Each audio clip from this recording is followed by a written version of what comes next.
And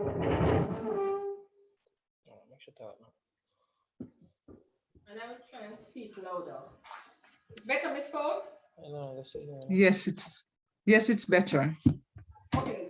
Good evening, ladies and gentlemen. Welcome to our dining etiquette presentation. This evening, we will be doing a narrated dining experience, and which will be serving 4 courses. Now, before we do that, I want to say a little bit about what is the importance of dining etiquette. I want to encourage you to pay close attention and make every effort to, after we're finished, to practice so you can hone the skills. Now we hear etiquette being bantered about a lot, different types: business etiquette, social networking etiquette, email etiquette. And all of this is really about the rules so that all of us can get along. The idea is that if there are rules, it levels the playing field, and we can have a good idea of what's expected of us in the public space and what is reasonable to expect of others.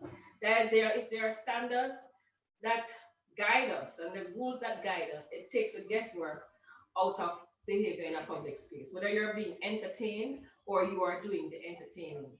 The thing is, people judge us, people notice, and people make assumptions from our behavior and when we are dining. And many times, the first time you'll meet a business associate will be in a dining situation. It could be a cocktail party, a banquet, a business lunch.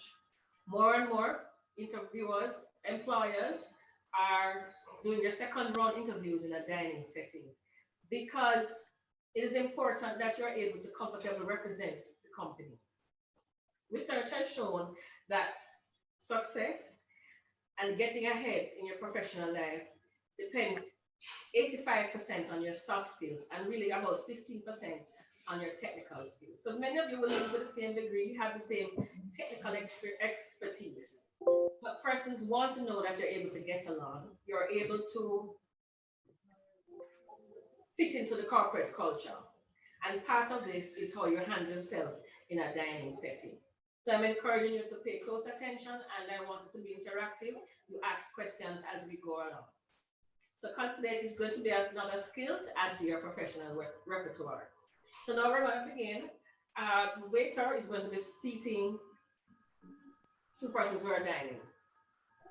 Now, as they are being seated, let me talk about if you are the host of an event. It could be that you are the marketing manager and you're taking your team out or you're trying to move a client. The success of the event depends totally on you as the host, and your ability to plan and make sure that persons are comfortable. Okay, you're getting seated now.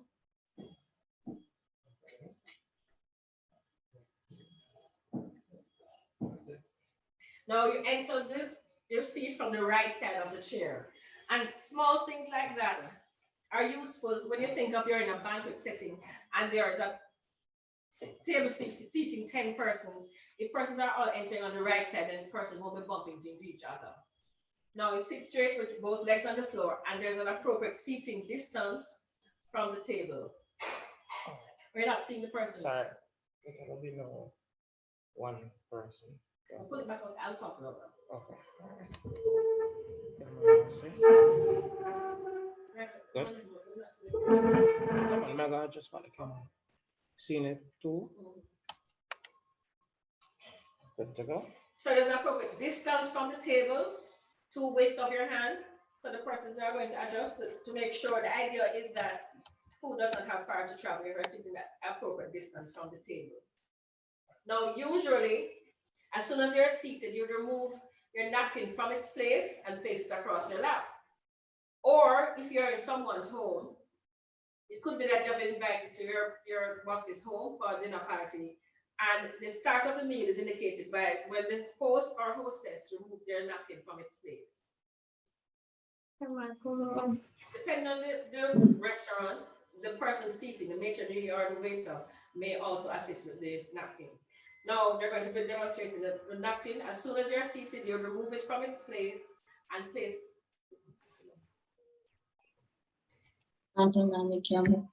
below the level of the table.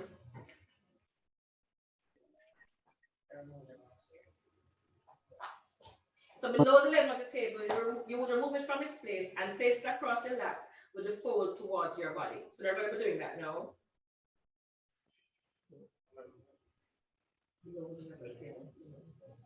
It's something you do quickly. Now, in a dining setting, we have what we call silent service codes. And that what it is an indication to the wait staff we're wearing our meal. And since you have just the napkin, there's a silent service code that indicates to the wait staff whether you're finished having your meal or you have left the table to come back. If you're leaving, if you're leaving the table to come back, you leave the napkin on the chair. If you're finished eating, it's loosely folded and placed to the left of your place setting. The napkin has one use and one use only, and that is to block the sides of your mouth if you think something may be on the outside of your mouth, or before taking a drink after having something to eat.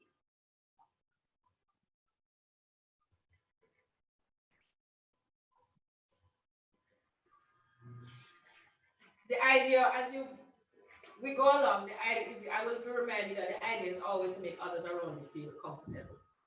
So, and if you are the guest, you have been invited to this event. The first rule of being there, being a good guest, is to be on time and dressed appropriately. If you have arrived at the location and your host has not yet arrived, then the rules are that you would wait in the lobby area until the person has come. Now, usually, as soon as you're seated, the waiter will pour water, and then they're going to be bringing bread.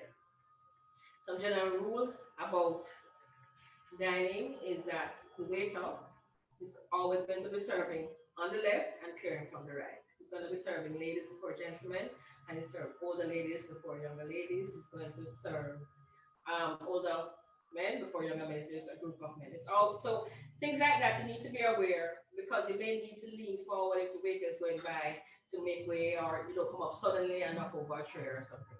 So now we're going to look at the place setting on the table. Now, you may have heard that you eat from the outside in, and that is correct. The table here is set for 4 courses. To the right of the setting, we have the soup spoon, and the soup spoon is a spoon with a bowl rounded, as against where we look at the dessert spoon, is a different shape, more oval. To the left of the soup spoon, we have 2 knives. The main course and the salad. The salad, the first course would be the soup, the second course for the salad, and the other one would be for the main course.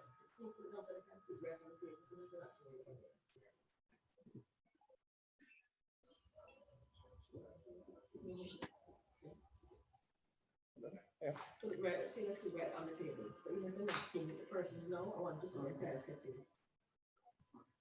Right here. So now move the video nearer. Okay. So they can see the entire setting. Yeah, just for now. Moving the stand with it so they can see the entire setting. No, move it back. Can see it? No. Everybody seeing the table? Yes. Okay, to the left of the setting, we have 2 forks. The outermost one is the salad fork, that's the second course. And the third course will be our main course or our entree. To the left of the setting is what we call the bread and butter plate or B&B plate. And this is a butter knife. At the top, we have the dessert fork and spoon. And then to the right of the setting, we have 3 glasses here. The water goblet and a red wine glass. Red wine glass is the one in the rounded bowl. Yeah, this one.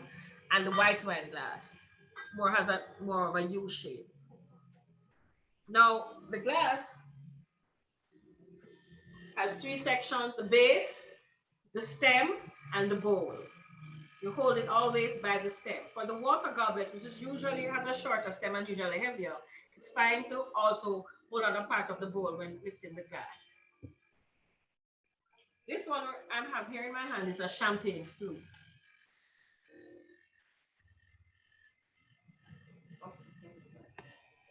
So now the waiter has placed the bread on the table.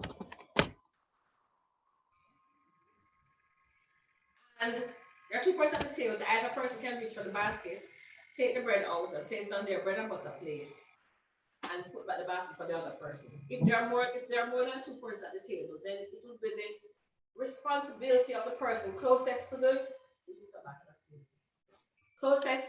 basket to take it up, offer it to the person on the left, take theirs, and then pass it right. So you're going to take bread now from the basket. Take the basket. You want to place the bread on the plate. You want to take what's on the plate. Do the same thing. Right now. Okay. Now for bread, yes, it's Okay. for bread, we use our hands to break bite-sized piece.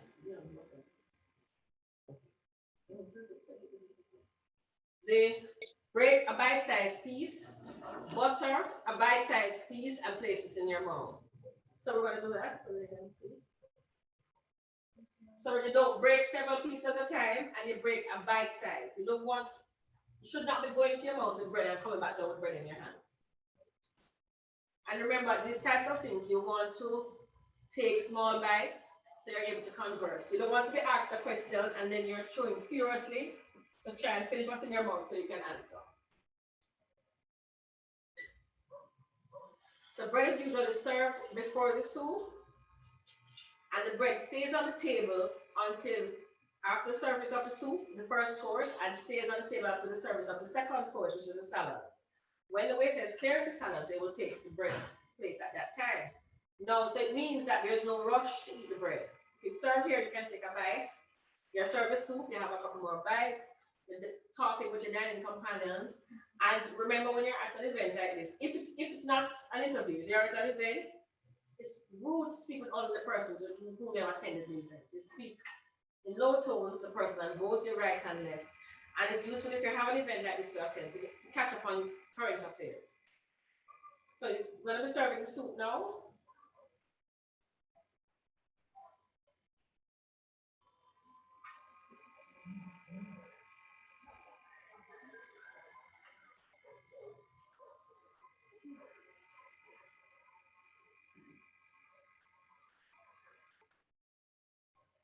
Now, the service of the soup spoon, so that's the outermost item, cutlery on the table, and that's one we're going to be taking up now. We're going to imagine the bowl of the soup as the face of a clock, with 12 o'clock being the furthest point from you. So you put the soup spoon in the middle of the bowl, scoop away from you, pass the spoon over the edge of the bowl, lean slightly forward, raise the spoon to your mouth, and sip from the side. No slurping. So the soup has been served today on a soup bowl. It's also going to be served in something shaped like this that we call a soup plate. In both cases, it's served on a plate, what we call an underliner.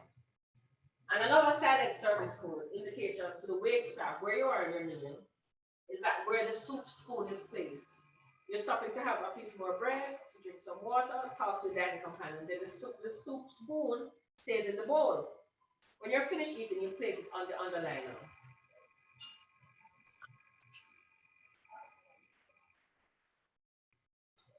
While you're having your soup, let's go back to as a guest. So if you are ordering, the rule of thumb is not to, well, first thing, you order more than one course at the host's urging.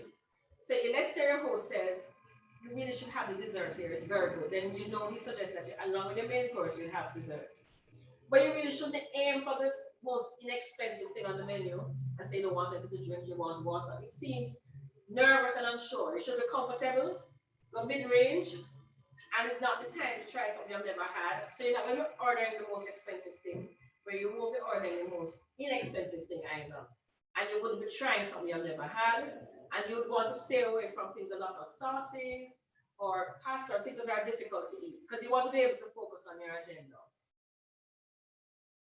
If you're somebody who it's difficult to pass bowls and so on, then look for things on the menu that says fillet. It means there's no bowl in the item, so you can get to have your meal comfortably.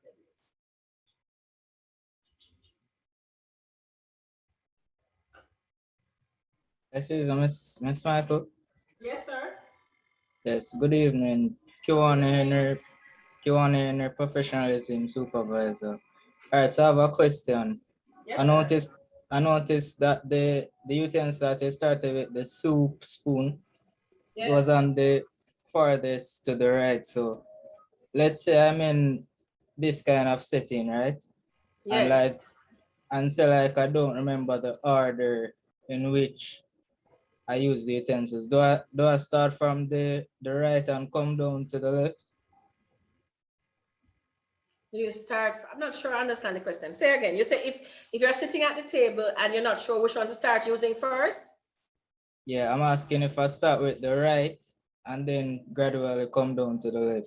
You're going to start with the outermost one, but remember you have settings on both sides of the seat. Oh. You mean if it's something that you just need the spoon? No. Remember All right, let me see if I can put it another way. So it's a 3-course meal then, right? Well, today we're doing 4 courses, but yeah, continue. Yeah, I'm saying, suppose I don't remember what utensils to use at which time. I'm asking if it's a case where utensils are like in a set order going from They're right. set, and you would start from the outside in. That's a good guide is from the outside in. So Okay. the first one we're using was the outermost one, and you're coming in. Yeah. All right, that answered my question. Yes, The other thing thank you you. could do is if you're not so sure, you could subtly look around for somebody else to start, and we'll be looking at somebody else. Yes, that's a good idea. Okay.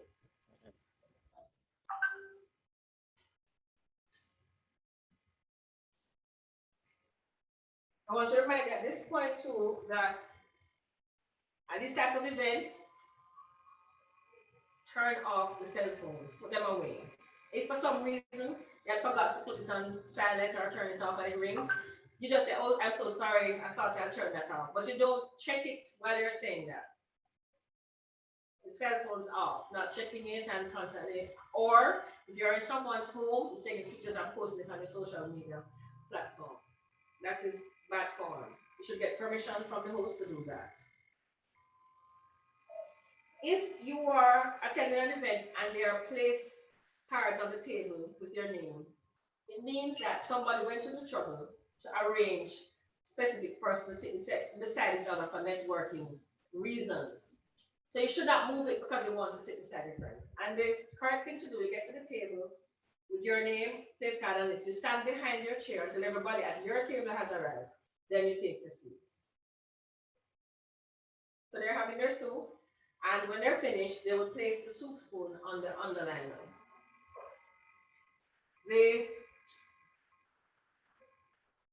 If you're asked to pass the salt, you always pass both the salt and the pepper. No, and you don't pass it hand to hand. You place it on the table closest to the person who was asked for it. It may be that somebody else will have to move it closer. What you don't do though is somebody has asked for the salt and you think to yourself, you know, I should put some salt in mine too, and you use it first. No, that's called short stopping and it's bad form.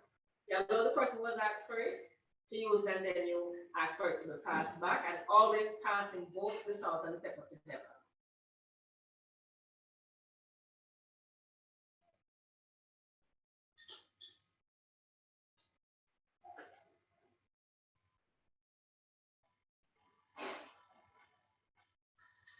If today the butter was served on individual plates, if the butter is served in a container in the middle of the table with some serving instrument, the correct thing to do is to take some butter from it. When you estimate you will need for your bread, place it on your bread and butter plate, and then you butter your bread from the butter on your bread and butter plate. Please feel free to ask any questions. You know, I want it to be interactive so I know what people are thinking or if you have any questions. Cheryl, James here. Cheryl, James here, man. Matnish. Yes, Mr. Matnish, how are you doing? Wonderful. And I see you have 2 wonderful persons there with you. Excellent. I see a smile on their face. Well, my students need to radiate that type of smile too. Okay. I see my students look like I look a little bit serious this evening. I'm just wondering if it's because they're not eating any food. Is it so, students? Oh, you need some food, student. You soon get it. Invisible food soon come to you. What I want to ask you, see, is about, you said the salt and the pepper, they go together. And I was just wondering, why do they go together? You say, yes, you must make sure that you pass both of them. I know the person may ask for the pepper. Suppose a person asks for the pepper, you must give them the salt. As when they ask for the salt, you give them the salt. No, if you ask for the pepper, you still pass both. Because what happens if you do, it ends up that they get lost around the table. Can't find the salt, can't find the pepper. So we'll keep them together always. Oh, that's the reason. So if somebody asks for the pepper, you still pass both the salt and the pepper. Oh, and that's the reason to keep them together. Yeah. Oh, so even when a person asks for the salt and you pass the salt and pepper, it doesn't mean that the person may use the pepper. If the person does not use necessarily. the pepper, No, not necessarily. Fine. Understand. All right, thank you. Okay. So now we're moving on to the second course, now, which is the salad course. In North America, the salad is served before the main course. In Europe, the salad is served after the main course. Today we're serving it before the main course. And we'll be using the next two utensils. Okay. Go ahead. We're serving the salad.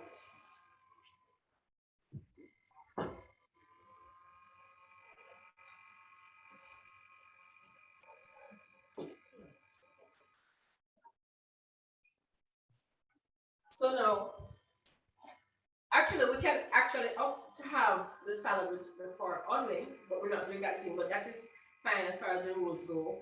But at the end of it, you'll put both the knife and the fork on the plate in the correct position. Now, so they're going to be having the salad, and there are two ways to use the knife and fork. One we call the American style, and the other the continental style. Now, both the American and the continental style begins the same way, with the fork in the left hand and the knife in the right hand. The knife in the right hand. With the tines, and this section of the fork is called the tines. So the fork in the left hand, fork in the right hand, fork, knife in the right hand, fork in the left hand. Both of them begin the same way. So you're going to start.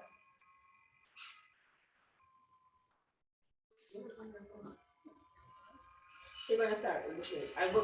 First thing we're going to do is the American style. With the American style, we're using the knife in the right hand to cut whatever item we want. Put down the knife at the top of the plate with the cutting edge turned in, The fork, we switch hands with the fork, and the fork goes into our mouth from our right hand with the tines turned up.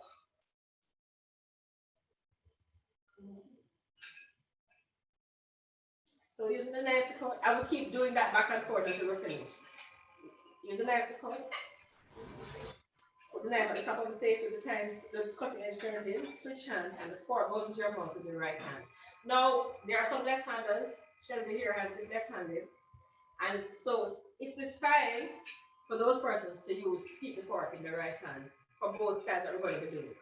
However, and you should note that the table setting, everything is set, assuming that the person uses the right hand.